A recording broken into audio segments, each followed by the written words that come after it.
आपका अवचेतन मन सफलता में साझेदार है। सफलता का आंतरिक अर्थ जीवन में सफल बनना है। इस धरती पर दीर्घकालीन शांति, खुशी और सुख पाने को सफलता की संज्ञा दी गई है। शांति और सुख पाने को सफलता की संज्ञा दी जा सकती है।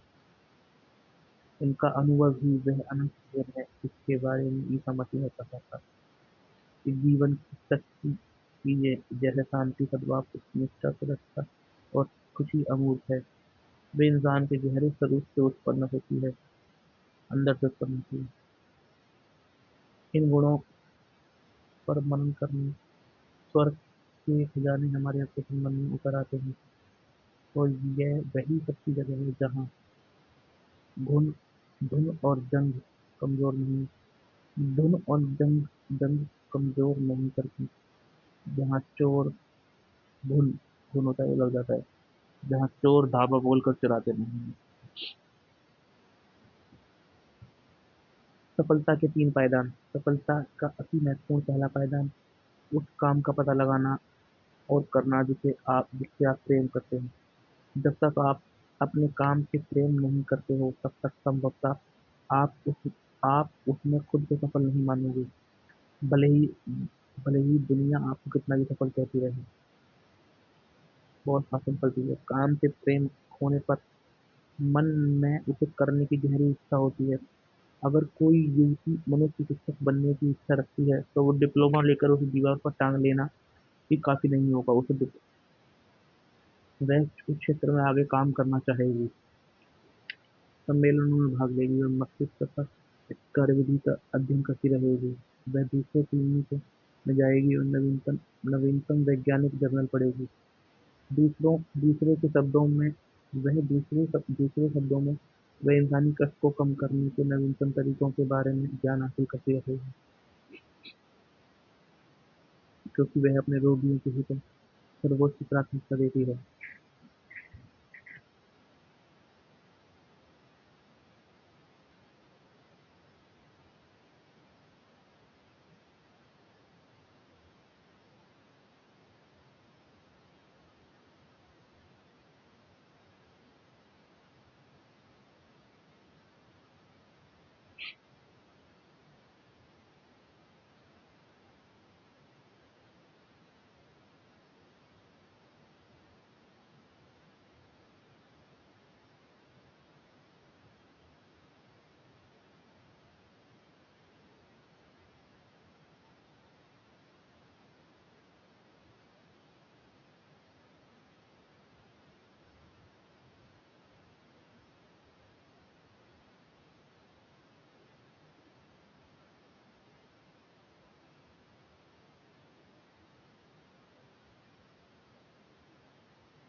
करती रहेगी। वह दूसरे क्लिनिक में जाएगी, नवीनतम इंसानी कष्ट को कम करने के नवीनतम तरीके के बारे में ज्ञान हासिल करती रहेगी, क्योंकि वह अपने रोगी के हितों को सर्वोच्च प्राथमिकता देती है। लेकिन हो सकता है कि यह शब्द पढ़कर आप यह सोचने लगें कि मैं पहला कदम नहीं था, क्योंकि मैं ये नहीं जानता कि मैं क्या करना चाहता हूँ। मुझे यह नहीं पता कि मैं किस काम से प्रेम करता हूँ।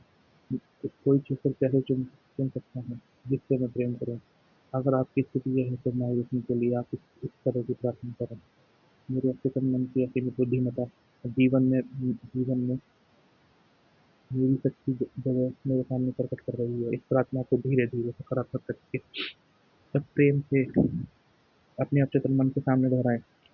जब आप आस्था और विश्वास से जुटे रहेंगे तो आपको भावना, संकेत या किसी निश्चित दिशा में प्रवृत्ति के रूप में जवाब मिलेगा। ठीक है, यह स्पष्टता और शांति से तथा आंतरिक मौन जागरूकता से आपके सामने प्रकट हो जाएगा।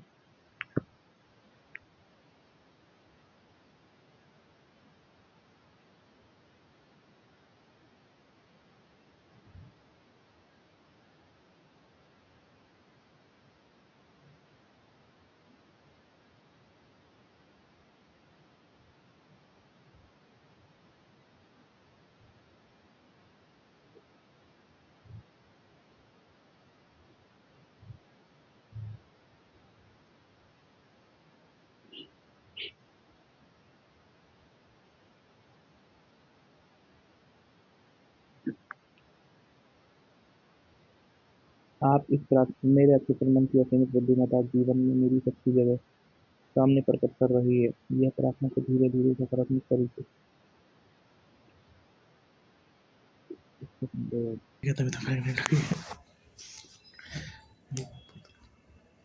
इस प्रार्थना को धीरे धीरे सकारात्मक तरीके और प्रेम से अपने अवचेतन के सामने दोहराएं। जब आप आस्था और विश्वास में से जुटे रहेंगे तो आपको भावना या संकेत किसी निश्चित दिशा में प्रवृत्ति के रूप में जवाब मिलेगा। यह स्पष्ट और शांति से तथा आंतरिक मौन जागरूकता से आपके सामने प्रकट हो जाएगा। सफलता की दूसरी पायदान काम किसी विशेष शाखा में विशेषता हासिल करना और उसमें उत्कृष्ट बनने की इच्छा रखना। मान ले कोई विद्यार्थी केमिस्ट्री क्षेत्र को पेशे के रूप में चुनता है। उसे इस क्षेत्र में किसी एक शाखा पर अपना ध्यान केंद्रित करना चाहिए और अपना सारा समय ध्यान उसी चुने हुए क्षेत्र पर केंद्रित करना चाहिए ताकि वह उसका विशेषज्ञ बन जाए। उसके उत्साह के कारण वह अपने क्षेत्र में ज़्यादा से ज़्यादा जानकारी हासिल करना चाहेगा। अगर संभव हो तो वह बाकी सबसे ज़्यादा जानने की कोशिश करेगा। वह अपने काम में बहुत उत्साहपूर्ण दिलचस्पी लेना चाहिए। उसके मन में दुनिया की सेवा करने की इच्छा होनी चाहिए। ठीक है, जो सबसे महान है उसे सेवक बनना होगा। कितनी बड़ी लाइन बोली है यार।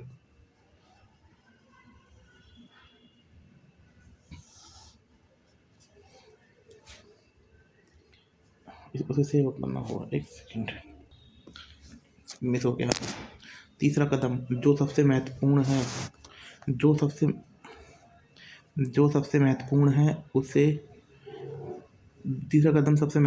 आपको सुनिश्चित करना चाहिए कि आप जो करना चाहते हैं वह सिर्फ आपको नहीं सफल बनाए।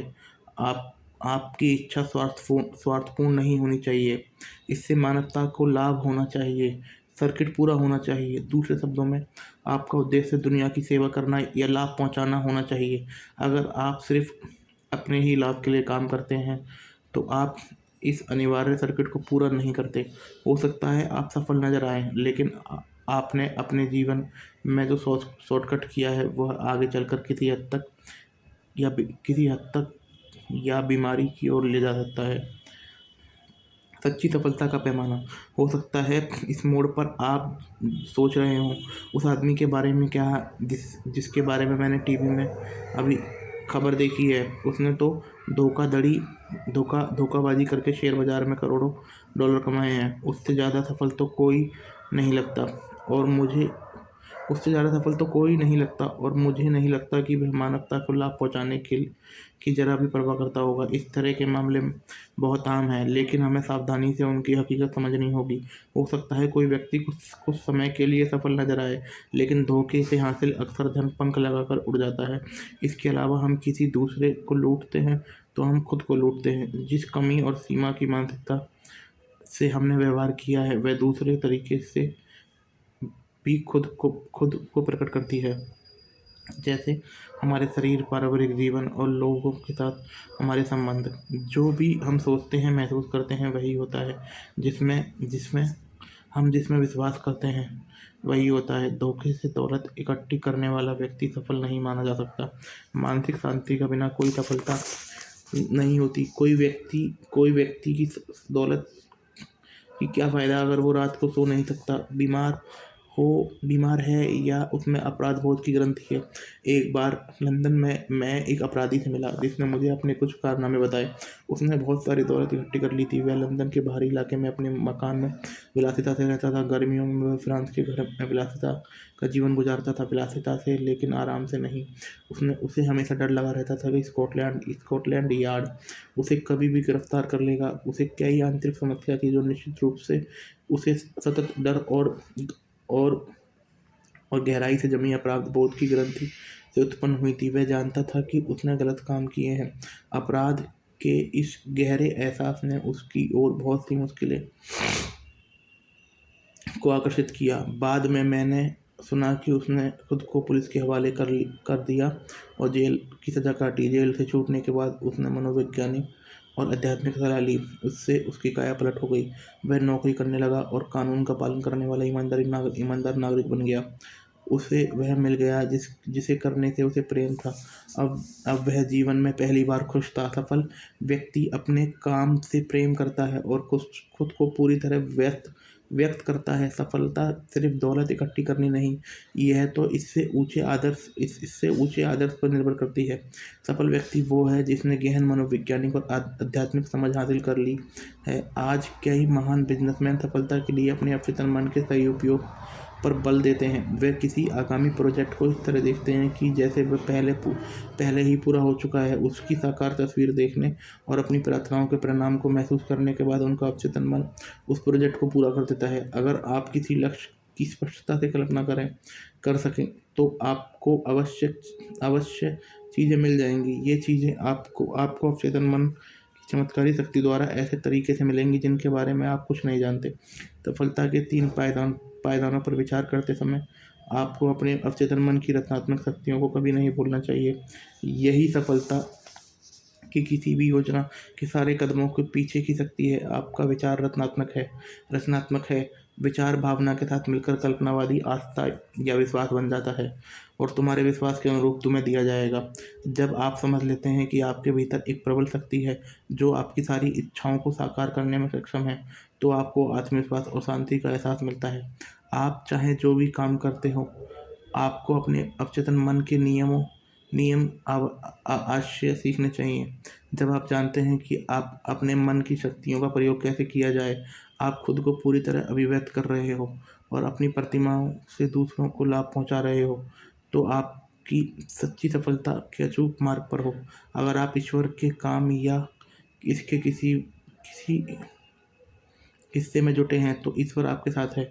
ऐसे में कौन है जो आपके खिलाफ टिक सकता है? धरती या आसमान में ऐसा कोई शक्ति नहीं है जो आपकी सफलता तक पहुंचने से रोक सके। तो आप आत्मविश्वास शांति में आप चाहे जो काम करते हो उनके अवश्य सीखना चाहिए। आपको अवश्य से अपने अवचेतन मन के नियम अवश्य सीखने चाहिए। जब आप जानते हैं कि आपके मन की शक्तियाँ का प्रयोग कैसे किया जाए, तो उसने अपना सपना कैसे साकार किया। हॉलीवुड में मैं एक अभिनेता से मिला जिसका नाम शायद हर फिल्म देखने वाले या टेलीविज़न प्रेमी को मालूम होगा। उसने मुझे बताया कि वह मिडवेस्ट के एक छोटे से खेत में पला बड़ा था। उसका परिवार जैसे तैसे गुजारा करता था। उसके मनोरंजन का एकमात्र साधन पुराना ब्लैक एंड वाइट टीवी था जिस पर मुश्किल से 2 चैनल आते थे। इसके बावजूद उसने अभिनेता बनने का सपना देखा। यह सपना उसके दिलो दिमाग पर दिनों दिन हावी होता चला गया। उसने बताया, जब मैं बाहर खेतों में काम करता या खलिहान में गायों को वापस लाता, तब भी मैं सारे समय कल्पना करता कि मेरा नाम बड़े थिएटर के बाहर बड़े बड़े अक्षरों में लिखा है। मैंने हर चीज़ स्पष्टता से देखी। प्रशंसकों की भीड़ शोर मचा रही है, इंटरव्यू लेने वाले मुझे घेरे हुए हैं। मैं यह तस्वीर बरसों तक देखता रहा। आखिरकार मैंने घर छोड़ दिया। मैं लॉस एंजल्स पहुंच गया और मुझे फिल्मों या टीवी कार्यक्रम में एक्स्ट्रा का काम मिल गया। जल्दी ही मुझे अभिनेता के रूप में पहली भूमिका मिल गई। प्रीमियर की रात जब मैं कार से थिएटर पहुंचा तो मैं बेहोश होते होते बचा। वहां पर मेरा नाम बड़े बड़े अक्षरों में रोशनी में चमक रहा था। भीड़ थी और अखबार के रिपोर्टर थे। सब कुछ वैसा ही था जैसा मैंने अपने बचपन में कल्पना की थी। उसने आके कहा कि मुझसे ज़्यादा कौन जान सकता है कि लगातार की गई कल्पना की शक्ति सफलता दिलाती है।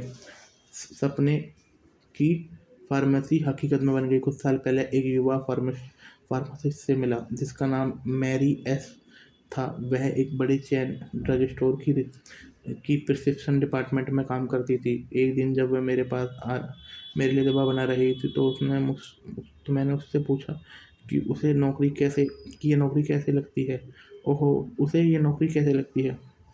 ओह ठीक है, उसने कहा कि तनख्वाह और कमीशन से काम चल जाता है। इसके अलावा कंपनी मुनाफा भी बांटती है। अगर किस्मत अच्छी रही तो मैं इतनी कम उम्र में रिटायर हो जाऊंगी कि जीवन का आनंद ले सकूँ। पल भर के लिए खामोश रहने के बाद मैंने पूछा, क्या आपने बचपन से यही सपना देखा था जब आपने फार्मासिस्ट बनने का फैसला किया था। जब आपने उसके चेहरे पर मुश्किल सा आ गया। बोली, नहीं, मेरा मेरा ख्याल नहीं। मैंने हमेशा खुद को अपने स्टोर की मालकिन के रूप में देखा था। मैं चाहती थी जब मैं सड़क पर जाऊं तो लोग मेरा नाम लेकर मुझे हेलो कहें। मैं भी उनके नाम जानती थी क्योंकि मैं उन्हें दवाई देती थी। आप सोचेंगे कि यह अजीब है, लेकिन मैंने इस बारे में भी सपने देखे हैं कि माता पिता अपने बीमार बच्चों की दवा के लिए मुझे आधी रात को फ़ोन कर रहे हैं। मैं अपने पजामे के ऊपर कपड़े कपड़े पहनकर नीचे स्टोर जा रही हूँ और उन्हें उन्हें उनकी ज़रूरत की दवा दे रही हूँ। मेरे सपने की तस्वीर किसी बड़े स्टोर के काउंटर के पीछे 9 से 5 की नौकरी जैसी नहीं थी ना। निश्चित रूप से नहीं। मैंने कहा, लेकिन आप अपने सपने को पूरा करने की कोशिश क्यों नहीं कर रही हैं। क्या आप उनमें ज़्यादा खुश और सफल नहीं होंगी। आप नज़रें ऊपर रखें, यहाँ से बाहर निकलें, अपना खुद का स्टोर शुरू करें। मैं कैसे कर सकती हूँ। उसने अपना सर हिलाते हुए कहा, उसमें बहुत पैसे लगेंगे और हम इस वक्त जैसे तैसे महीना काटते हैं। इसके बाद मैंने उसे एक अद्भुत सच्चाई बताई। वह जिसे भी सच मानती है वह अस्तित्व में ला सकती है। मैंने उसे अवचेतन मन की शक्तियों के बारे में बताया। वह जल्दी ही समझ गई कि अगर वह अपने अवचेतन मन तक स्पष्ट और विशिष्ट विचार पहुंचा दे तो वह शक्तियाँ किसी तरह उसे साकार कर देंगी। वह कल्पना करने लगी। वह अपने खुद को स्टोर में थी वह अपने खुद के स्टोर में थी। उसने मानसिक रूप से बोतलें जमाई, पर्ची पर लिखी दवाई बनाई और ग्राहकों का इंतज़ार करने की कल्पना की। उसके पड़ोसी और मित्र भी थे उसने अच्छे खासे बैंक बैलेंस की तस्वीर देखी। मानसिक रूप से वह अपने काल्पनिक स्टोर में काम करने लगी। अच्छी अभिनेत्री की तरह उसने अपनी भूमिका अच्छी तरह निभाई। मैं जिस तरह का अभिनय करूँगी वैसा ही बन जाऊँगी। वह पूरे दिल से अभिनय में जुट गई। वह इस तरह जीती थी, चलती थी और काम करती थी जैसे वह स्टोर की मालकिन हो। कुछ साल बाद मेरी ने मुझे चिट्ठी लिखकर बताया कि हमारी बातचीत के कुछ कुछ हमारी बातचीत के बाद उसके जीवन में कैसा मोड़ आया। जिस चैन स्टोर में वह काम करती थी वह एक नए मॉल में बड़े स्टोर से प्रतिस्पर्धा में दिवालिया हो गया। इसके बाद वह एक बड़ी ट्रक कंपनी में ट्रैवलिंग रिप्रेजेंटेटिव का काम करने लगी और ऐसा इलाका संभालने लगी जिसमें कई राज्य थे। कि एक दिन काम के सिलसिले में उसे अपने इलाके के पश्चिमी कोने के छोटे कस्बे में जाना पड़ा। उस कस्बे में दवा की सिर्फ एक ही दुकान थी। वह वहाँ पहले कभी नहीं गई थी, लेकिन जिस पल वह अंदर गई उसने उसे पहचान लिया। यह हूबहू उसी स्टोर जैसी थी जिसका सपना उसने अपनी कल्पना में इतनी स्पष्टता से देखा था।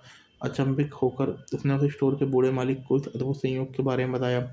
इस पर मालिक ने उसे बताया कि वह रिटायर तो होना चाहता है, लेकिन अपना स्टोर किसी बड़े कॉर्पोरेशन को नहीं बेचना चाहता, क्योंकि यह स्टोर 3 पीढ़ियों से उसके परिवार में है। कई बार की बातचीत के बाद मालिक ने उसे अपना स्टोर खरीदने के लिए पैसे उधार देने का प्रस्ताव रखा। बिजनेस से होने वाले मुनाफे से वह कर्ज की किस्त पटा सकती थी। युवा महिला ने अपने परिवार सहित उस कस्बे में आ गई और जल्दी ही उसने बड़े पुराने मकान का डाउन पेमेंट दे दिया और जो स्टोर के पास ही था। जब वह सुबह स्टोर जाती तो पास से गुजरने वाला हर व्यक्ति उसका नाम लेकर उसे हेलो कहता। सब उसे जानते थे क्योंकि वह उन्हें दवाई देती थी। धन्यवाद।